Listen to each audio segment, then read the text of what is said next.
Okay, everybody, we are live now. Welcome. Welcome to the networking webinar, and we're really glad to have everybody here.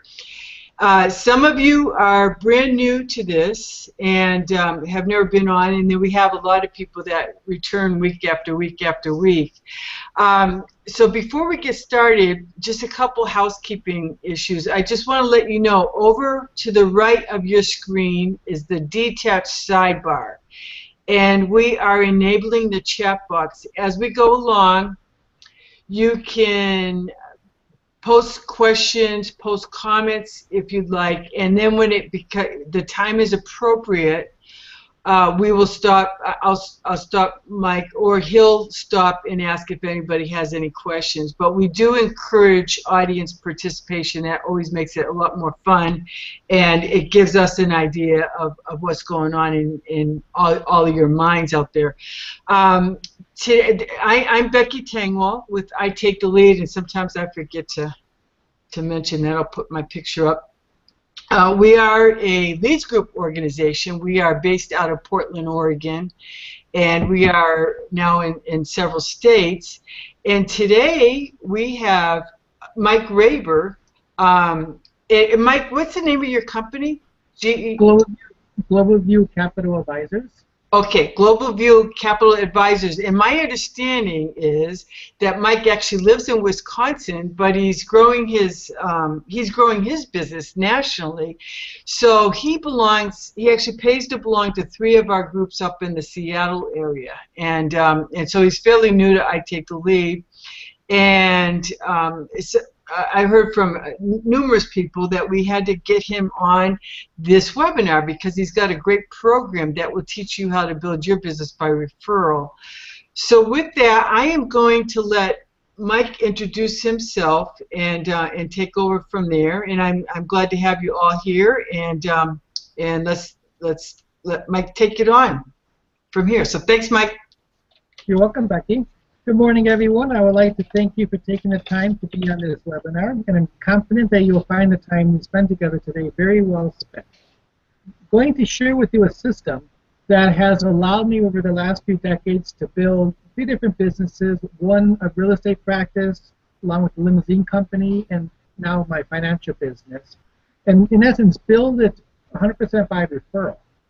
And basically where it came about is early on, I made a lot of the same mistakes that a lot of business people made and spent thousands and thousands of dollars in yellow page advertisements and thousands of dollars in trying to go to every networking event I could go to, and pretty much transactional-based thinking, going from one transaction to the next, one lead to the next.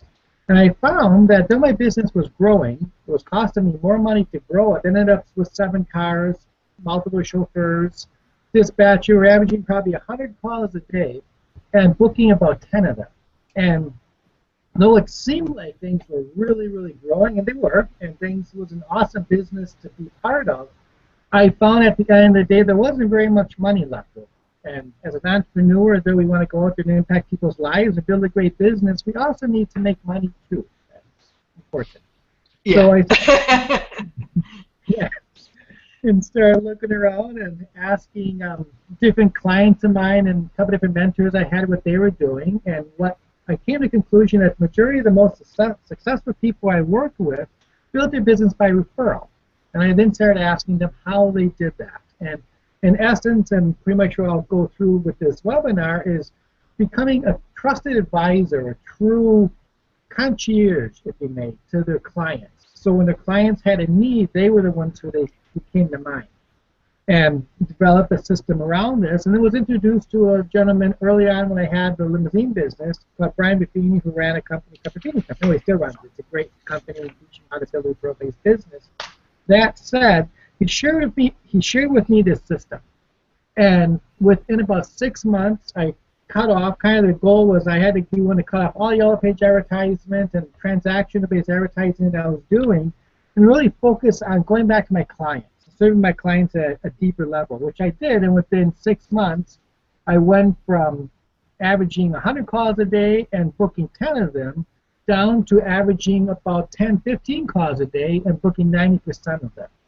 And every day, every week, every month, it grew from there to where I was ultimately at a point where I was able to sell the business to a larger limousine company, in essence, retire, move my family from Seattle back to the north, or back to Wisconsin, where my family's from, and took a couple of years to figure out what next. And along came the financial industry and had the opportunity to go into that direction, which I've always been passionate about money and finances, etc. But we're not here to talk about money today. We're here about talking about business development. So the system that I'm going to share with you, whoops, sorry about that, folks. The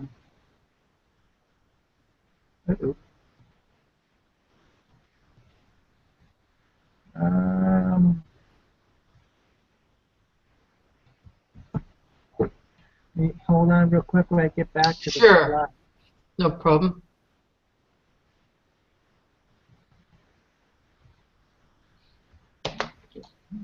slide.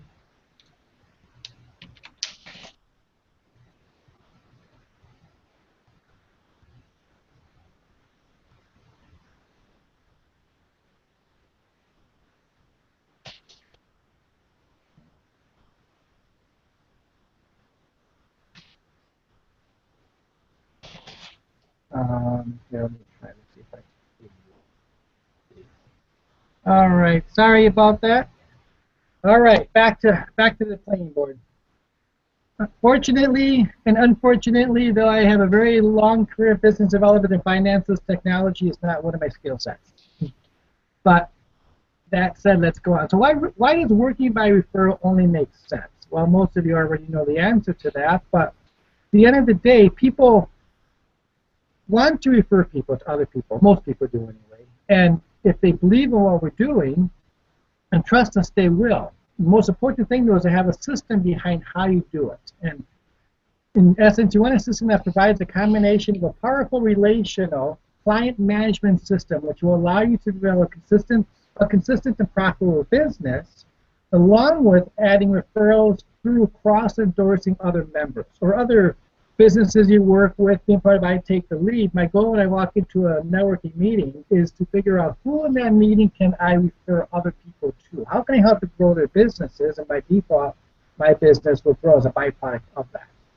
But the other side of the coin, in building a business, and really what gave me the ability to sell the limousine company I had, wasn't the limousines, it was the database. The book of business that I built is really where the true enterprise value of the business came. The clients, on an ongoing basis, kept referring people to the company, which allowed the company to grow, etc. But it took a while to develop that database. And one of the men, again, Brian Buffini, used to tell me the saying, prioritize your clients so that you can prioritize your activities so that you can prioritize your time.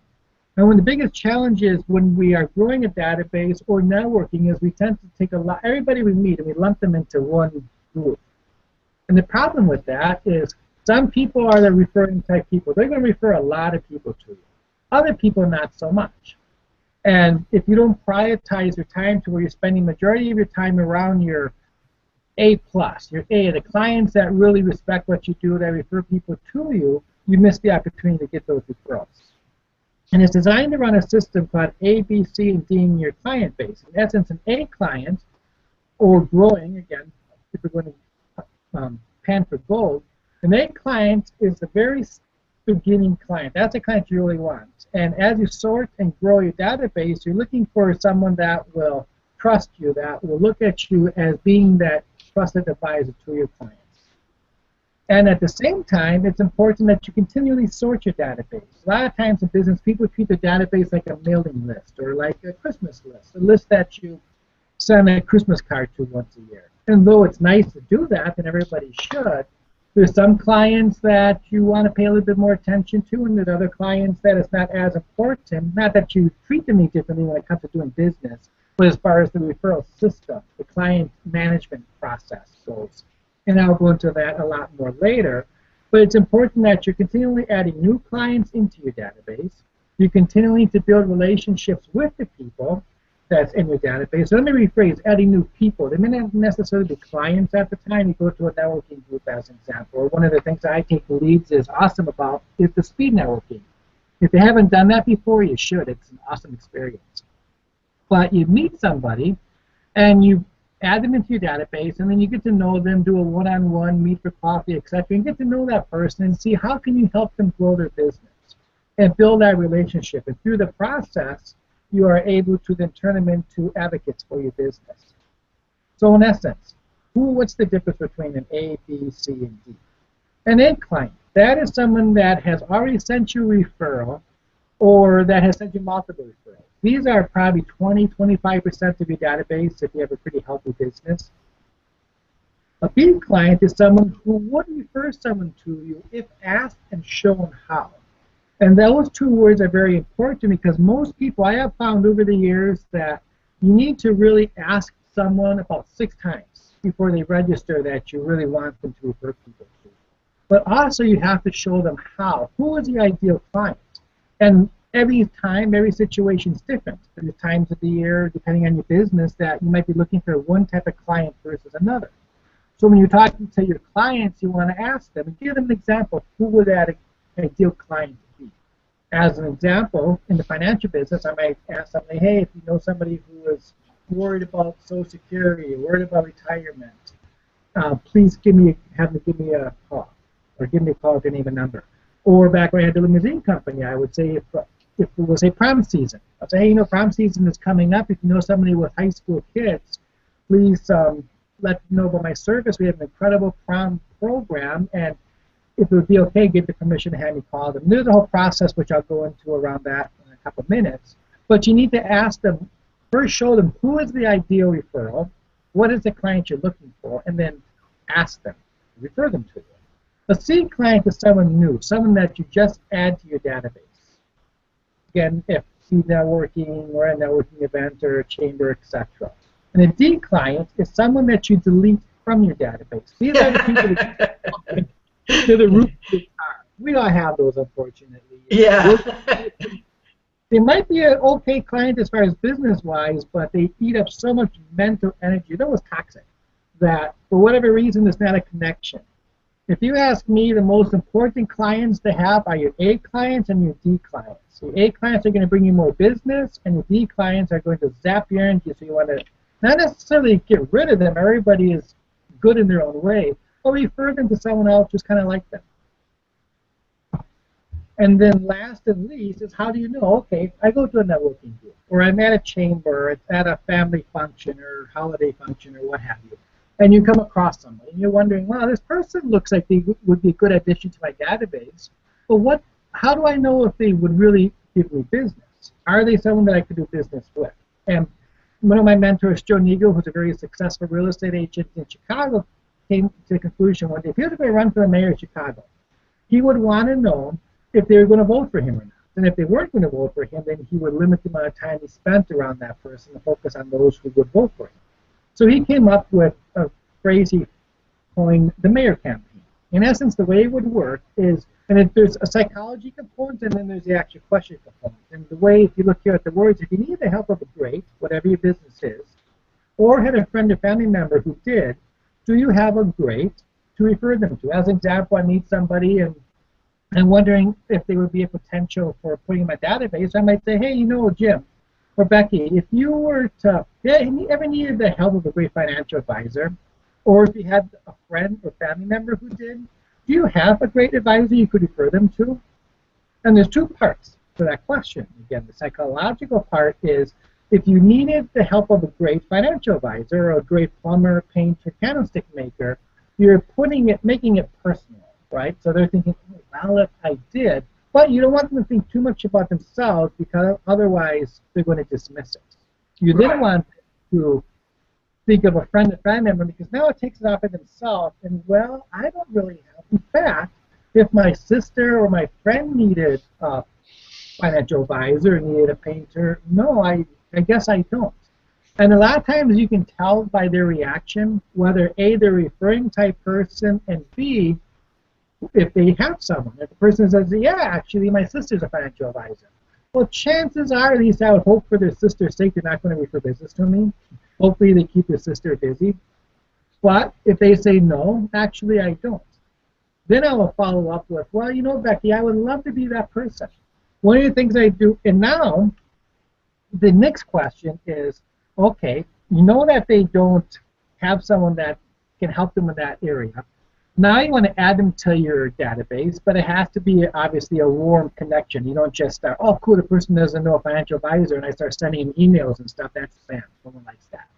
So what I would do is I would say, hey, you know, I would love to be that person back to you. In fact, one of the things that my clients really find valuable is I send them great information, sometimes on the market or on personal things, all sorts of different topics. My clients really find value in it. And if you would like, I would love to add you to the list, or I would love to send them to you as well. And most of the time I find, I would say probably 95% of the time, the person will say, yeah, that sounds cool. Why not? Of course, yeah. Yeah. Great, Becky.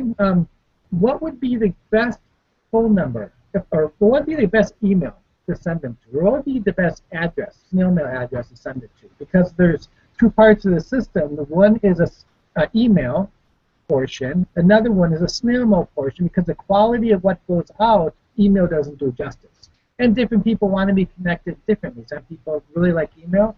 Other people still want to see something in the mail that they can hold in their hand. And because it is systematized, though it can at first seem expensive, it's not. It's one of the least expensive things you can do, and I'll show you examples later on why. But so the person will usually give me both. Generally, I would say they'll give me both a regular address and an email address. And then I'll say, you know, Becky, if I needed to get a hold of you for some reason, what would be the best number to reach you at? And a lot of times they give you their business number, their cell phone. Most people have cell phone numbers. But now I have a way to follow up with the person. But I'm also at the same time getting their permission to contact them. And then at that point, we'll part ways. And then what I'll do is I'll send them out a letter, which I'll explain in a couple of minutes, or a note saying it was great meeting them, and then put them into the system. And what's not is... Well, Mike, can I ask you this? Now, this is somebody that you've just met. They're basically a C, and you're going to turn them into a B by putting them in the system after you qualify them. Is that correct? That is correct. Okay, I'm just making sure. The third step is to qualify them and see if they have a need for my service, because if they don't, it doesn't mean I might still meet them and have coffee if we get along, or I might still do something with them, or I might refer business to them, right, if there's a need that my clients have or that I have.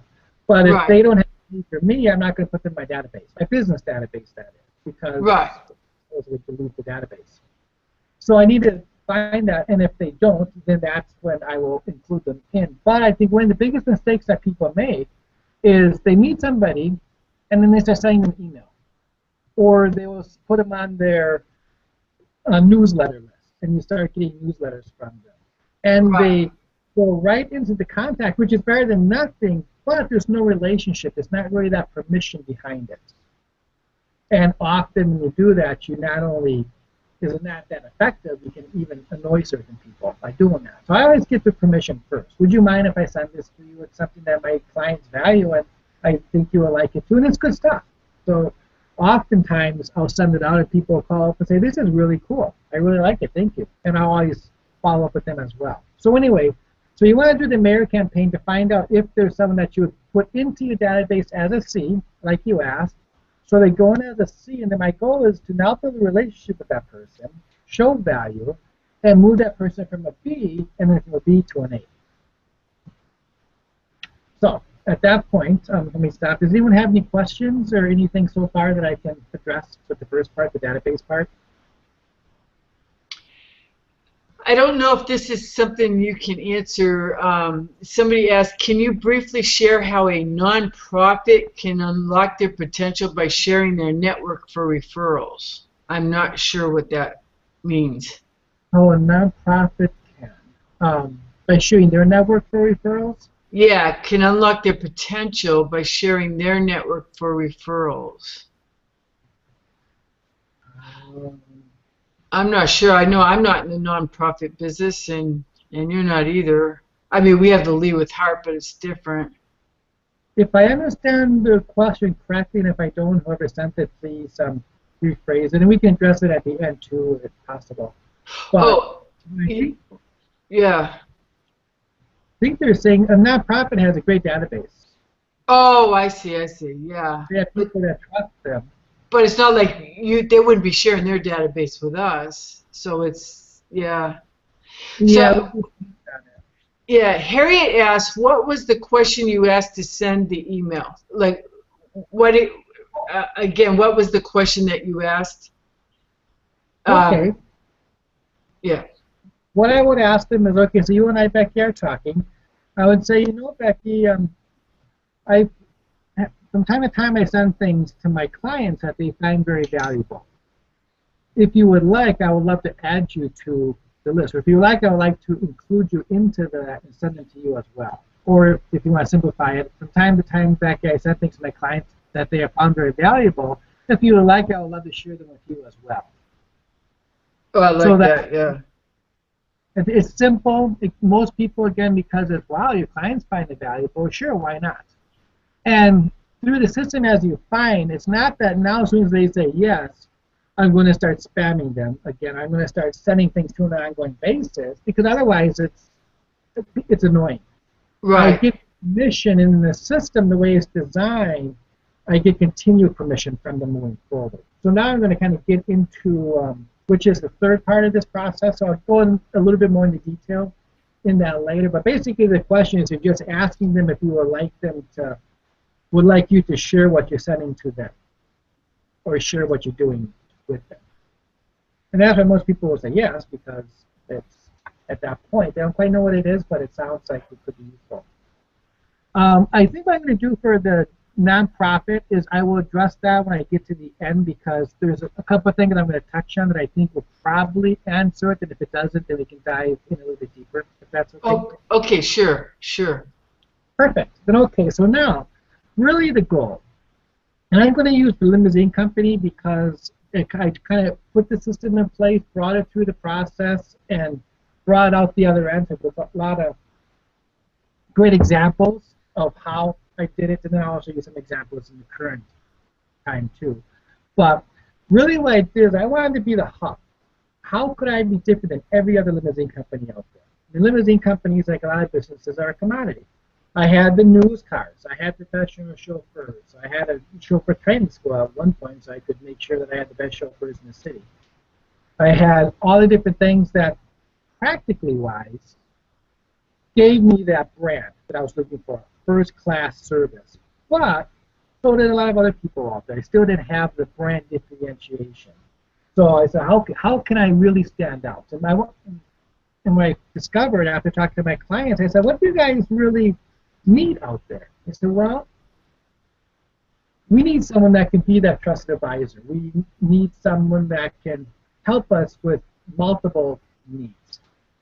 So what I did was I kind of would joke around and say, okay, because I associated with business people in all sorts of walks of life, both in networking as well as my clients, I knew a lot of different people who did a lot of stuff. I followed up with them and built relationships with them, so I knew they were good at what they did. So I would tell my clients, you know, if you ever come across the need for something, call me first. Think of me as Jeeves, your personal concierge. Yeah. Kind of like a hotel concierge. And a great example was I had this client that bought a new house, and she had this huge foyer, and she needed a painter for the foyer. So we were on our way back from the airport, and she says, hey, Mike, you have this service you're telling us about. I actually need a painter. Do you know any? And I say, yeah, of course, Linda, I do. Let me do this. The painter's name was John. Let me call John and have him give you a call. Would that be okay? And there's a reason for that question, which I'll get into in a couple of minutes. And she said, sure, that would be fine. So I then contacted John and said, hey, John, you know, one of my clients has this foyer that she needs painted. Would you be able to help her out? And of course, he was delighted to say yes. So he then called her up, and the appointment was booked. And that was kind of where I came up with the idea about referral triangle. And basically the way it works is there's your client, and there's your service provider. And what that looks like is, again, the goal is to become a hub between your clients and your service provider. I contacted Mary. Say, hey, Mary, or in this case was Linda, just check in to see how you're doing. And, well, let me back up for a second. If I didn't call the person, this is a question I would use as a check-in call to my client. But back to Linda. So I facilitated the process of making sure that John called Linda. I asked John, when are you going to come by? And he said, I'm going to actually meet with her next week, Tuesday, and it should be a one-day job. So I said, perfect. So later on Tuesday, I called Linda up and I said, hey, Linda, this is Mike, the Newcastle Limousine. I just wanted to check in and see how everything went with the job. First of all, she was amazed that I knew when the job was done and the fact that I took the time to call. Oh, Then yeah. she said, wow, yeah, thank you for calling. I'm kind of surprised that you even knew. Well, yeah, John did an amazing job. Thank you so much for referring him to me, of which I accomplished my goal. I helped her out, and I said, you know, Linda, I'm glad that he was able to help you. You know, I value you very much as a client, and I'm always here for you. If you ever need anything, I'm never too busy for you or anyone you care about. It's a very subtle way of asking for the referral. And then she said, yeah, of course, Mike. I then called John up. I said, hey, John, this is Mike. I just wanted to let you know I spoke to Linda, and she was really happy about what you did. Thank you so much, John, for taking such good care of my client. You know, it really means a lot to me as a professional to know that I could put my name to you and that you will come and do a professional job. And now John is happy because not only did I do business, but I'm now edifying him. And he said, yeah, of course, Mike. Thank you again so much for the business. And I said, of course, John. I'm here to help you. I want to see you grow your business. And I also work by referral, too. So if you come across anyone, you know I'm always here for you. Again, now I'm asking John for the referral. But it's done in a normal conversational format. So I'm like, John, everybody needs your referrals, please. I helped him, so it's a natural transition for him to want to reciprocate the referral. Oh, sure. So anyway, long story short, a week later, Linda had a party, and multiple people came to a party. She told me 4 different people came up to her and said, wow, Linda, see that you got the painter for your 4 years. It's a great job. Where'd you get the painter from? And she said, oh, let me tell you, the limousine company I used to work with. And she explained what was going on, and every single one of them said, wow. And we're lucky if our driver shows up on time. That one, now keep in mind, my goal was to help Linda and to help John grow his business. But the end result of that one process, I picked up 4 corporate accounts because one of them was a CFO of a company and the other 3 were married to CEOs of companies. So very simple way of reaching out and being a trusted advisor, but huge return business-wise. So now that's one way. The other way now is, okay, so you have clients and you want to let them know that you're going to do this. This is one of the dialogues that I put in there is, hey, I'm just checking to see how you're doing. You know I'm always here for you. Do you need anything? Well, actually, yeah. Do you know a good painter? Yes. Can I have him or her give you a call? Yes, that would be great. I'll wait for his call or her call. So that's kind of the process behind it. And the reason why you really want to do that is it's very important that you facilitate the process rather than saying, oh, Mary, here's so-and-so, he's a great, or hey, Linda, here's a great painter, John, call him. You want to be the one who is actually orchestrating, like a concierge of a hotel. They actually call to make the reservations. They don't necessarily expect you to. The other part of the system, or building a system, and especially if you want to work by referral, you need to be basically stay in your client's particular activator. In essence, creating walking, talking billboards, or turning your clients into your sales force. And for those of you who aren't sure what a reticular activator is, your reticular activator is a part of your brain that acts like a filter. It's basically what filters out all the data that you don't need. I mean, sitting around us, there's always stuff going on. You're sitting in a restaurant having a conversation with someone, as an example. People are walking by. There might be a football game on the TV. There might be multiple things happening around you. Yeah, you're able to sit there and focus on that person in front of you. That's a reticular activator. It cuts everything else. On the flip side of that, you ever find a situation where you buy a new car, you buy a car, and as soon as you drive off the lot, everybody's driving the same car as yours. Wow, that's funny. I didn't know that Camry also became so popular. I didn't know, etc. Or when my wife and I had twins. And I swear every other person I bumped into after I found out that she was having twins, either were a twin or were having twins. Or knew. It wasn't that there was this rapid increase of birth of twins. It was that was now my reticular activator. So the point of that is one of the mistakes that people make in networking or in marketing is they send something like a newsletter to someone once a quarter, a Christmas card at Christmas, maybe a birthday card. They send stuff out to the clients once in a while, which is better than nothing, I grant you. However, When you send something out, a birthday card as an example, the person gets the card and then, wow, that was really nice. I'm glad they thought about me. And you have about a 2-week to a month period of good faith where you're in their mind. But then life happens. And I don't care how much someone likes us, life is going to get in the way if we don't continually stay in front of that person. And our business is the same way. So the trick to this system is to keep you in the reticular activator of your client so that when the opportunity for a referral comes, you're who they think about. Because otherwise what happens is there might be an opportunity to refer someone to you, but they're not thinking about you. They're thinking about what happened at work earlier that day, or they're thinking about what they have to buy on the way home from the work, or what have you. And they miss the opportunity because it's not in the reticular activator. So, in essence, this is word-of-mouth marketing, but it's systematized. And one of my pet peeves when a person says word-of-mouth marketing is it's kind of taught that if you do a good job, you go out there and you take good care of your clients, you offer them a great service, you do things that you should do anyway, that they're going to refer people to you, they'll tell people to you, or tell people about you. Challenge, though, is as professionals, we're supposed to do a good job. It's not that special. Well, unfortunately, sometimes it can be, but it shouldn't be that special. Right. We're out there to take care of our clients, and they expect us to do that. So unless we're teaching them how and why it's important that they refer people to us, to really make them advocates of our business, a lot of the opportunities fall by the wayside. The other caveat is, how do you ask someone for a referral? I was in the multiple seminars through my real estate career, and I would hear people say, what you want to do when you close a deal is give the person 5 business cards and tell them that if they really want to help your business or they want to thank you for the great job you did, hand the business cards out to 5 people. That's kind of the traditional approach. So they'll say, hey, Becky, here's a couple of my business cards. If you come across someone that does or needs what I do, please give them my card. The problem with doing that is there's 3 miracles that have to happen.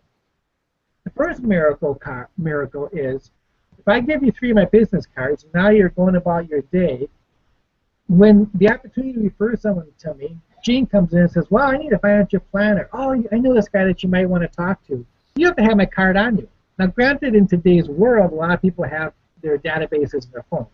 So it's easier to accomplish that one. But you still got to have it on you and be able to present it to the person. You probably don't want to give Gene your phone so he can find you if he doesn't have Right. The next challenge, though, is the person has to not lose the card. So you give Gene the card, my card, and he says, oh, okay, cool, I'll call Mike. Now he has to keep the card on him or keep the card where he can find it until he's ready to call me. And the third miracle, and I don't know why people are funny this way, but they have to be willing to call you. I've noticed a lot of times, if a person, they'll have a need for a service, but for whatever reason, they're not comfortable calling the person, so they put it off, and they put it off, and they put it off. And then a lot of times, they might come across somebody else who can serve that need. So using the earlier example, Gene says he needs services with a financial person. So you say, hey, Gene, here's Mike, I was talking to him, you should give him a call. And he says, okay, Becky, I'll do that. Now, a couple of days, a week go by, and he bumps into somebody at a networking event, and they're a financial person. They say, hey, Gene, I can help you with that. And now they help him. It's good that he got help, but where the disconnect comes in is now you talk to Gene a couple weeks later, a week later, or same day for that matter. Gene says, you say, hey, I gave you Mike's card. Did you ever get a hold of him? No, actually. In fact, I was talking to John over at XYZ group over at the IT League group in Tacoma, and he's going to be able to help me. What that leaves in your mind is, that's strange. I wonder why Mike wasn't able to help him. Now it starts to create negative energy or kind of negative karma, so to speak, against me, or a disconnect. It's like, okay, what happened there? How come Mike wasn't able to help him? And in business, we don't want that. Right. The other scenario is you gave him my card, so you tried to help me, right? I have no idea that happened. I have no idea that he ended up meeting this other person. So not only did I not get the potential business, the lead, I never thank you for passing the card on to Gene. So in my opinion, that's the biggest loss, is you did a great job referring me, and I never thanked you for it because I didn't know. So an easy way to change that is, instead of saying, hey, Gene, here's Mike's card, you should give him a call. Say, hey, Gene, I know this great person who can help you. Would it be okay if I have him give you a call?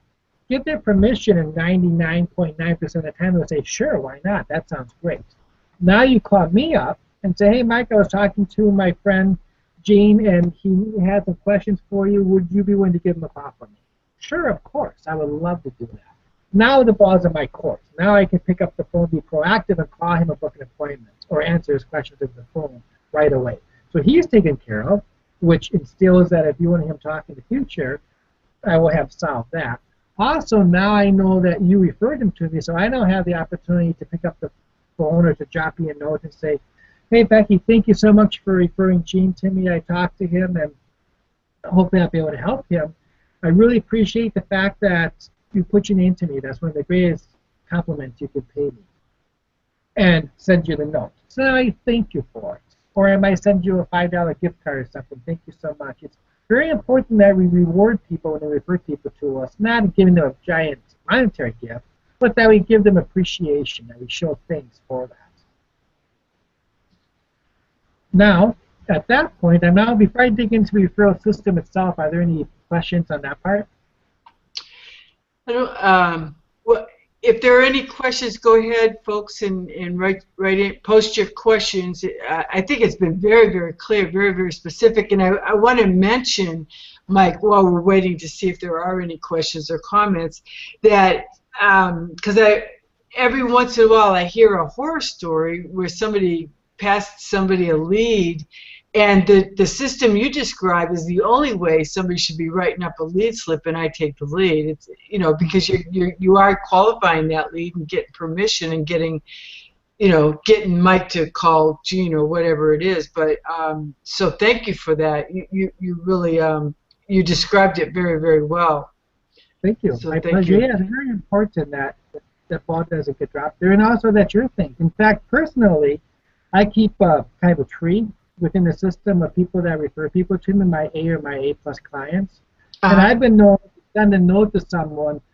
Thank you so much. I just met with John and Mary Smith last week, who referred to me from so and so, and it might be 7 referrals down the trunk, so to speak. And even though the person had no idea that this referral took place, and obviously for confidentiality, etc., I keep it very, very generic. All they know is this happened. But I just want you to know that because of you, I've been able to help multiple people. You are a true advocate of my business, and I really appreciate you. Oh, and wow. It's multiple, and we all want to be thanked. We all want to be shown gratitude for things and be appreciated. And it gives me a way to appreciate that person at a deeper level.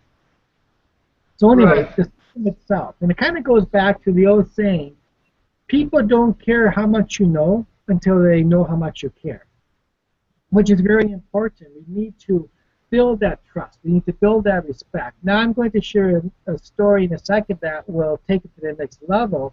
True, people don't care how much you know until they know how much you care. However, they better know that you know something when they know that you care. You still better know something. Otherwise, there's that disconnect there. So anyway, the way the system is designed is contact, care, and community. You're developing through contacting your clients, this is where you start to develop the relationship. And the way it is designed here, and just for reference, this system that I'm sharing here is a system, again, that Brian Buffini taught me. So it's not my system. It's a great system, but it was a system that him and his company designed years ago. So I'm sharing it, but I want to pay credit where credit is due. So anyway, trust and character and competence. People are looking at, are we good at what we do? Are we competent? Are we professional? And do we care about them? Do we treat them as a person? So the whole system is designed to demonstrate those two things. And the way it works is every month I will send out a newsletter to them, talking about, or we'll refer to as an item of value, talking about something that was relevant to them, but it had a personal tint to, like this as an example. Are you the next target of a scam? It's not financial related, but it still shows that it's a professional type topic. So when I send that to them, something that is relevant to them, not guess what the stock market just did. They may or may not care about that, but they do want to know how to not become target of another scam.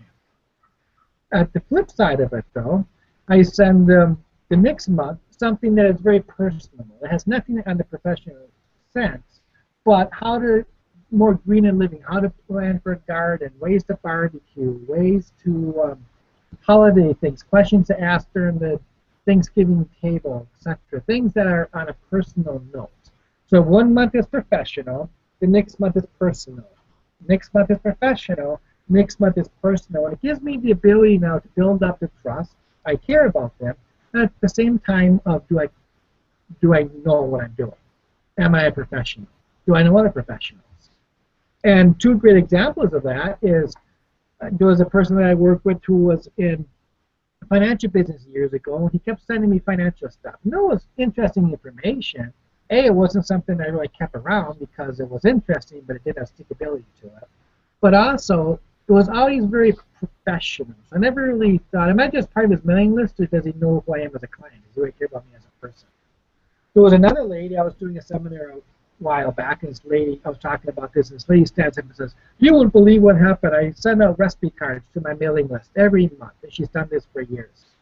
And she gets a call from this lady who says, hey, I just wanted to call you first and let you know I really appreciate the recipe cards. They're so awesome. I have cooked multiple great dinners from them, etc.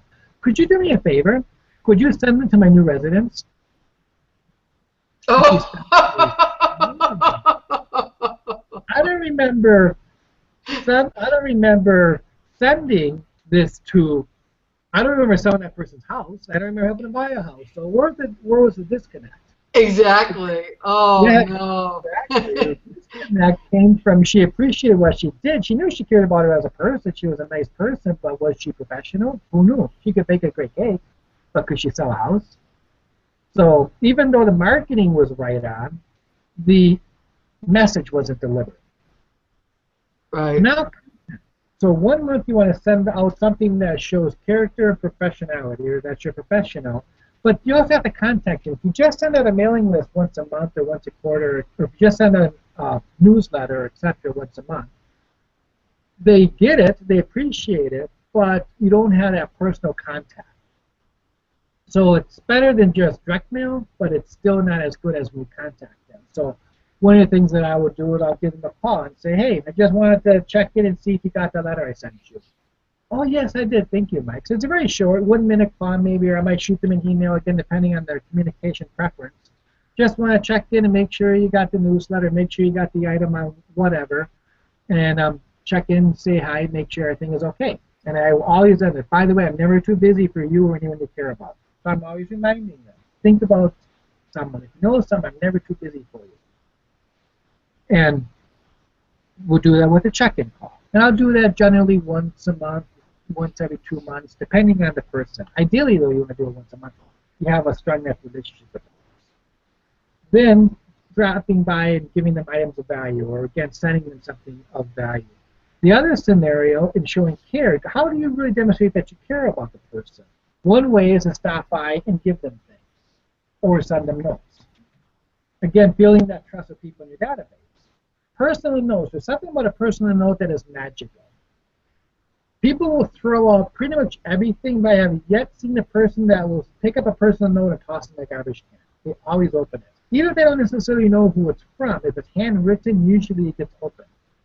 Not because of the fact that who it came from, per se, but they know if a person took the time to handwrite the note, they took time, which is the most valuable asset.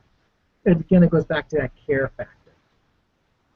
And there's stories I could share with you, but we don't really have time now to get into it, of scenarios where people would write personal notes that had very, very profound effects. In fact, when I had the limousine company, it would amaze me. I would walk into an office. I always stayed in contact with the personal or the executive assistants of all the executives I worked with in the company, because they were the gatekeeper. I wanted to make sure if somebody else were to stop by or call with a need for limousine service, that I was the one who they talked to. So I would always call them and send them things, etc. I would walk in to pick somebody up 2 months later and see a note that I sent them stapled to their desk or stapled to the wall behind the desk. It was amazing the stickability that I had. The other scenario is stop by and visit your clients. Bring something, a small token of appreciation. As an example, February is Fire Safety Month. So in February, I would stop by with 9-volt batteries. As an example, I would knock in the company and say, hey, Becky, you know, I'm not sure if you were of this or not, but February is Fire Safety Month, and the 9-volt batteries in your smoke detector have a 6-month shelf life. Were you aware of that? And they'll often say, no, actually, I wasn't. Well, I will say, well, I find a lot of my clients aren't, and that's why I wanted to make sure you have these. Because I would feel awful if something happened to you or to your family for as little as a 9-volt battery. Or I will stop by with a bag of peanuts. Or a home emergency kit. I mean, little things that you can pick up at Costco or at a store for $5 or less. So you don't want to spend a lot of money on this, but you want to find things that are that have stickability to them, that people will value, that they can use, but also show that you care about them.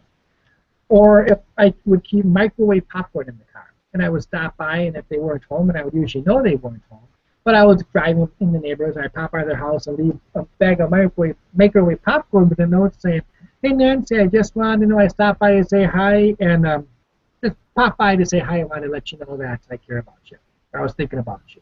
And then they had a microwave popcorn. So it's cute, kind of corny, but it's amazing the response you get. Or years back in Seattle, Krispy Kreme's open, and you would have to wait in line for 2 or 3 hours just to get a box of donuts. Oh, yeah. One of the advantages of driving a limousine was I'd be at 2 or 3 o'clock in the morning. There's no line at 3 o'clock in the morning, even at Krispy Kreme. It's amazing. So I would pick up a few dozen donuts, and the next morning I would drive by or pop by my more elderly or clients that weren't as able to get out. And there's one client I popped by, and she weren't home. She was out shopping, which wasn't home, but her daughter was home. So I gave her the donuts with the notes, and hey, Janine, I just want to let you know that I was driving my Krispy Kremes, and you probably heard about them. I wanted to make sure you got a chance to enjoy the donuts, but I sure don't want you to have to stand in line for 3 hours. So here's a dozen donuts. Enjoy it. Have a great day. I get a call from her later in the day, and she's choked up, and she says, Mike, I don't know how to thank you, but today was my birthday, and only you and my daughter validated that.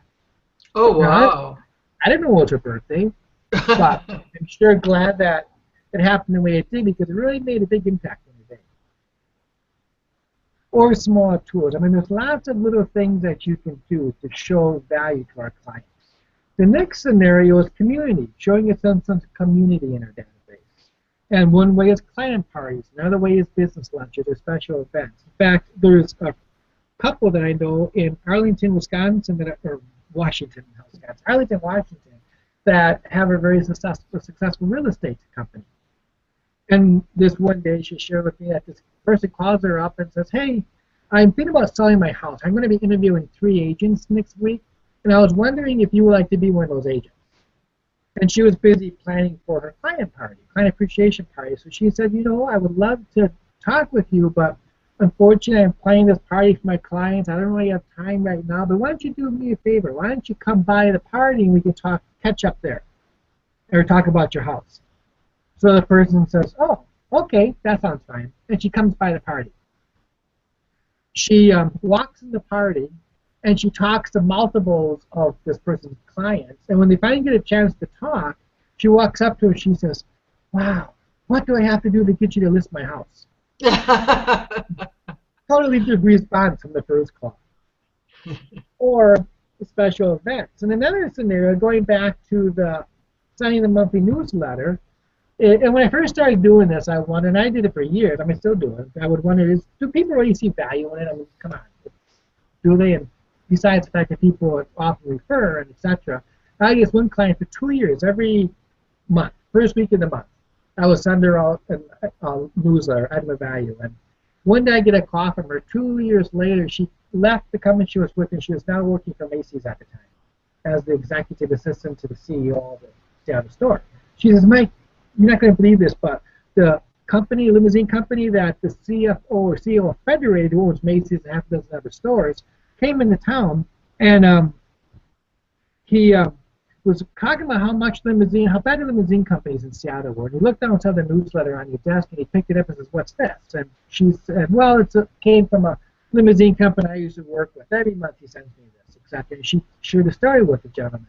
The guy goes, wow, see if he can pick me up. and take me to the airport. So I pick him up and we talk about the system and the process and business. And long story short, he goes, "Do you take your limousine service as serious as you do your marketing?" And I said, "Of course. My marketing is what brings the clients in the door, but I need to keep the clients once they're here." He got on the plane, went back to New York, and basically told everybody, if you fly into Seattle, you had better use that company. That very one cool. newsletter picked up a $50,000 a year corporate client. Wow. So I would say it paid for itself at least a few times. And even to this day, I mean, in the financial business, I mean, it's the same scenario. It's a different product or a different service, but people are still people. When I sit down with the client, I let them know, you know, this is something that I do long term. It's not something that's not one trick pony, or it's not something I'm looking to do today, and then we're done. And the relationships, the referrals that you're able to build, whether we actually do business together or not, it's irrelevant. It's the fact that we build this relationship as a long-term process. It really makes it a lot of fun. So in essence, now I'll wrap up so we still have a few more minutes for questions. The ABCs to building more referrals basically is continually to add people to your database. Then batch and sort your database. Take out the people that aren't really referring people to you, etc. Not that you want to completely take them out, but they're out of your marketing database. Put it that way. You might still keep them in your database because they're a client, but they never refer people to you. They haven't used you for 5 years, right? The value tends to go away. The longer you talk to them, the less value you have. Now, if you work the system, you're going to be staying in contact with them on an ongoing basis, so that won't be the case. But make sure that everybody in your database had better know you by first name. Then you develop relationships with that person. Then ask them for referrals. Give referrals. Make sure that the thing about being part of a group like I Take the Lead, and I really take my hat off to you and Gene, because you guys, I've been in a lot of networking groups in my career, and you guys have built an amazing networking group. And the things that you do, that you bring, like this webinar, the tools that you bring to the business community, I think are awesome. So thank you for everything that you guys are doing. Thanks, Mike. Appreciate that. And as business owners being in groups like that, make sure that you don't just go to the group thinking, what referral, what business can I get today? But who can I give business to? How can I serve my clients at a deeper level? By doing that, you're going to help your clients build a relationship deeper with them, and you're going to help the people in your database, and referrals will be a byproduct of that. And if you do that, guess what? You get the cash checks. That's the fun part. So in essence, why working the system makes good business sense. Working by referral creates stability in your business. The reason I was able to sell my limousine company wasn't for the cars. They had cars. They didn't need cars. I sold the cars to other people. They wanted my book of business, and they paid well for it. Working by referral allows you to step away from your business. One of my more favorite sayings that a mentor with Global Capital says is a business is only as valuable, or the value of a business is what it will produce without you in it. Oh, yeah, I like that. Yeah, and I really, when I sold the company, for 6 months, I was in Wisconsin answering the phones from there, and I always end the call with, "I'll see you tomorrow, Jim. I'll see you tomorrow, Will." Never once over 6 months did someone ever say, "Hey, Mike, where were you?" And I realized that when I said, "I'll see you tomorrow," I was thinking in my brain that I would see them tomorrow. But what they heard was, tomorrow morning at 7 a.m. there will be a clean limousine or a town car in front of my house with a well-dressed chauffeur. I wasn't part of the equation, as much as my ego didn't like to realize that. The value of the business was what it produced without me in it. I was in Wisconsin, but the business was still producing. Working by referral will create enterprise value in your business, enabling you to sell it for more money if you choose to do so. Working by referral allows you to live a great life while growing your business. So that said, I know I covered a lot of material in the short amount of time we've been together. And thank you again for attending. Hope you got a lot of good nuggets out of it. And if you're interested in learning more, put together some questions. Feel free to give me a call or email me, and we can talk within the next few days or weeks moving forward. I'd love to answer any questions that you may have. That said, how might I be of help now? Do you have any questions? A lot of information again. I know when I didn't let you know, but when Harriet asked that question about sending the email, you answered it. She said thank you. So Okay. you, yeah. So that was clear. So yeah, if there are any questions or comments, feel free to now post them. I know some people had to leave early. They had let me know ahead of time, but they know that they're going to get the replay um, automatically. But while we're waiting to see if there are any questions or answers, so now you're in Wisconsin. You're also in Seattle. Do you ever hire, Mike? Are you looking for other financial advisors or people to Yes. get them licensed, or what does your business look like? Yes. Our headquarters are in Wisconsin, but I am actively building in the Northwest. Our goal is to have multiple offices, branch offices in the Northwest, as Oh, well very as in nice. other cities throughout the country. But And yeah, so in essence, yes, we have a really, really good internship program for someone who isn't licensed but that would like to be involved in the financial industry. Very unique platform that a person doesn't have any experience. We have great training programs, etc. We in essence find out where a person's strengths are, and then we find other people that can help them with strengths and other weaknesses. And then people that are already licensed that may be frustrated or maybe looking for a move, we also have a really good platform where a person can come on either with their book of business or come on and basically move their business in with us. So yeah, we're definitely in the expansion mode and would love to talk with anyone that has questions or thoughts about that. Oh, very good, very good. Um, so, because I do run into people who are looking for a new career from time to time. So I should just have them give you a call or email you directly. Yeah, yeah, definitely. And then I can share Okay. with them to find out what their goals and stuff are and see if we can be a help. Oh, good, good. Well, great.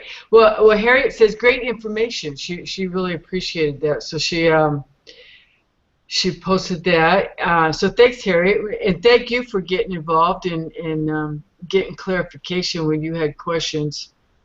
Yeah, Also, you said you might be able to. I know Eliza had to leave early. She had let me know right at the beginning. She's the one that asked the question about the nonprofit, but she's going to listen to the replay. So you said you thought you might have an answer about the nonprofit, how yeah, a nonprofit can unlock their potential by sharing their network for referrals.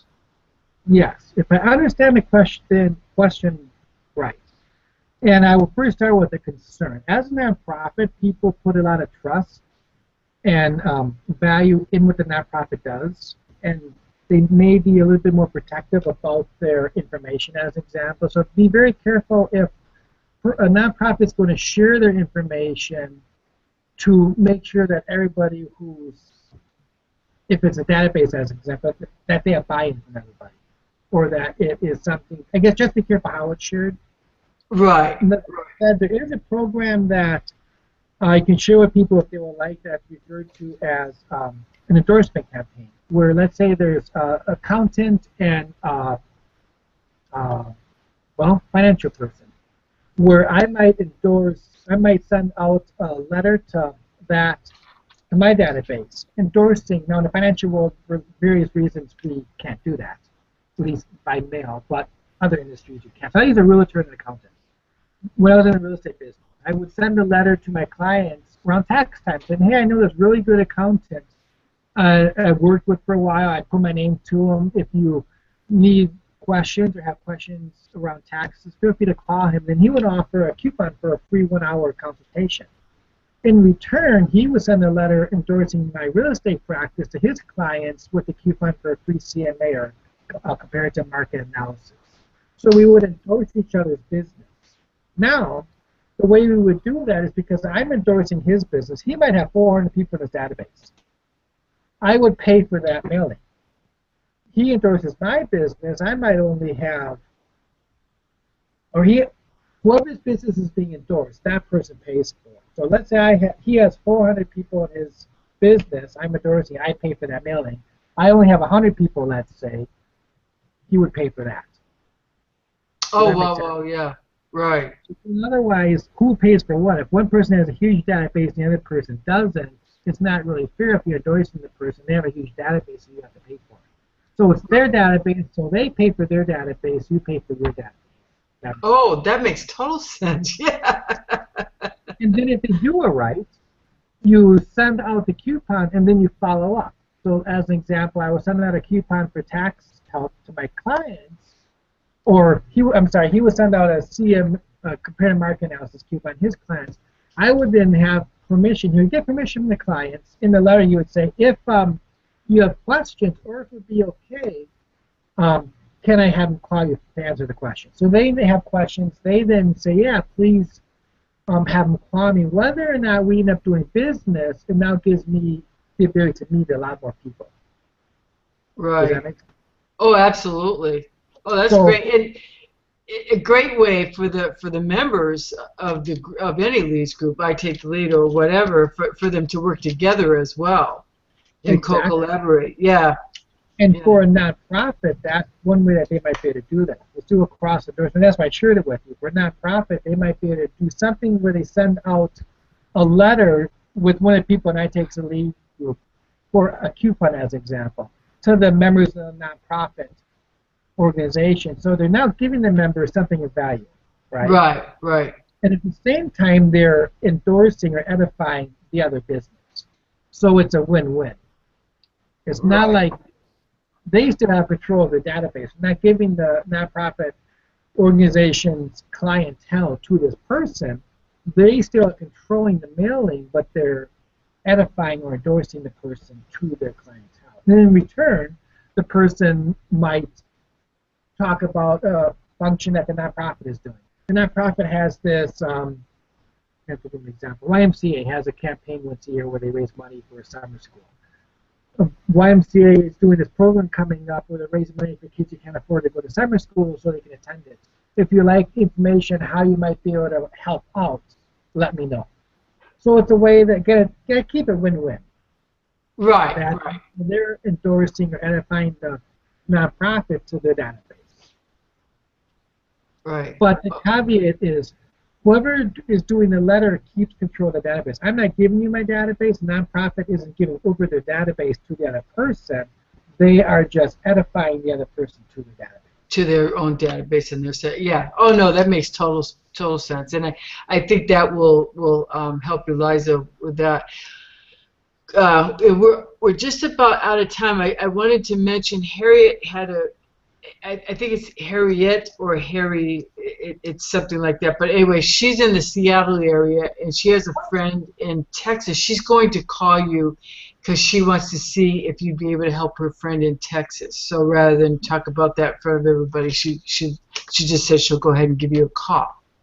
Yeah, definitely. So, well, good. Yeah, we are all over the United States. So whether it's a question, well, obviously if it's a question about the referral system, I can help anyone. If it's a financial related question, we are registered everywhere. So. Oh, you are? Oh, good, good. Oh, that's good to know. Oh, good. Good. Yeah. So Good. nice thing about technology, as we all know, being on this event is geography is no longer as big as it once was because we have technology to shorten the process. Oh, I know. Yeah. Well, very good.